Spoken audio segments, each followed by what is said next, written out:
अमिताज tasty रेसिपीमध्ये तुमचं खूप खूप स्वागत। आज मी तुमच्यासाठी घेऊन आले आहे झटपट होणाऱ्या उपवासाच्या उपम्याची रेसिपी। हा उपमा खूपच झटपट बनतो आणि खूपच कमी साहित्यात बनतो। घरी असणाऱ्याच वस्तूंपासून हा बनतो।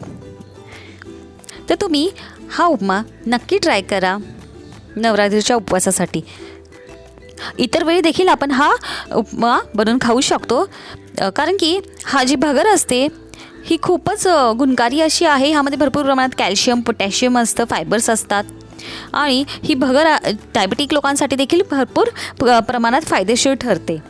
तर तुम्ही माझ्या चॅनलला नवीन असाल तर माझ्या चॅनलला सबस्क्राईब करा, लाईक करा, शेअर करा। ओट्सच्या रिप्लेसमेंट म्हणून तुम्ही भगरचा उपयोग करू शकता।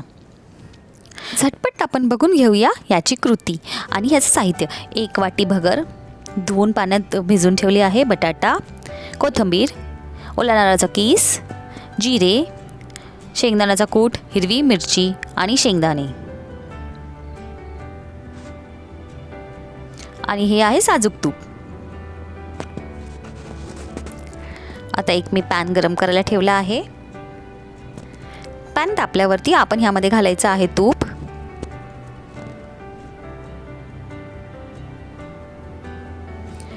त्यानंतर आपल्याला हे जे शेंगदाणे आहेत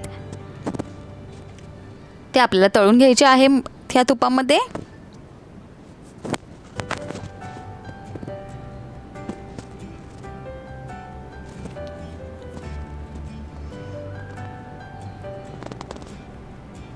शेंगदाणे व्यवस्थित तळून झाल्यावरती आपण ह्यांना काढून घेऊया एका प्लेटमध्ये।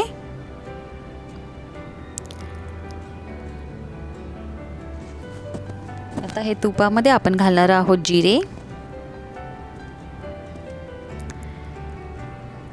जिरे छान तडतडले की आपण त्यामध्ये घालायचं आहे हिरवी मिरची।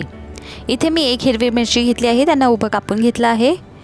हिरव्या मिरच्या तुम्ही तुमच्या आवडीप्रमाणे कमी जास्त करू शकता। बटाटा आहे, ह्या बटाट्याचे मी बारीक काप करून घेतले आहेत। आता बटाटा देखील आपण ह्यामध्ये ॲड करून घेऊया।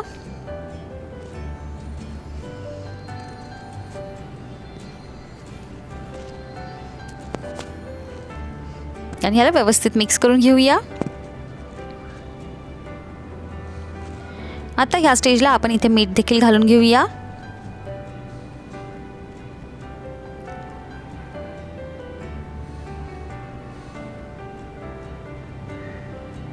मीठ घालून आपण ह्याला व्यवस्थित मिक्स करून घ्यायचं आहे। आता जी भगर होती आपण भिजत घातलेली, त्या भगरमधलं जे पाणी आहे ते काढून घ्यायचं आहे। पाणी काढून घेतल्यावरती आपण आता भगर ॲड करून करायची आहे।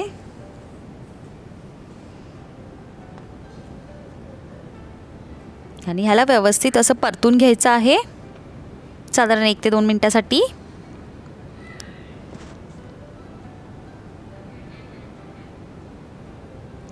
तर हे व्यवस्थित परतून झालं आहे। आता ह्यामध्ये आपल्याला घालायचं आहे गरम पाणी। 1 वाटी भगरला आपण 2 वाटी पाणी घालायचं आहे।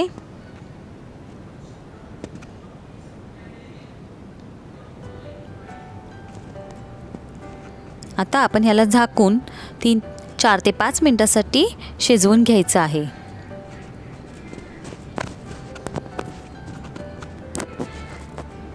चार ते 5 मिनिटानंतर आपण बघून घेऊया भगर शिजली आहे का। जर तुम्हाला इथे वाटलं की जर आपला जो वरईचा तांदूळ किंवा भगर शिजली नाही आहे तर आपण ह्यामध्ये थोडं पाणी घालायचं ह्या स्टेजला आणि पुन्हा ह्याला 2 ते 3 मिनिटासाठी शिजवून घ्यायचं आहे।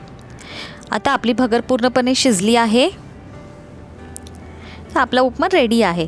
तुम्ही पाहू शकता सुटसुटीत आपली भगर झाली आहे आणि ह्यातले बटाटे देखील खूप छान शिजले आहेत।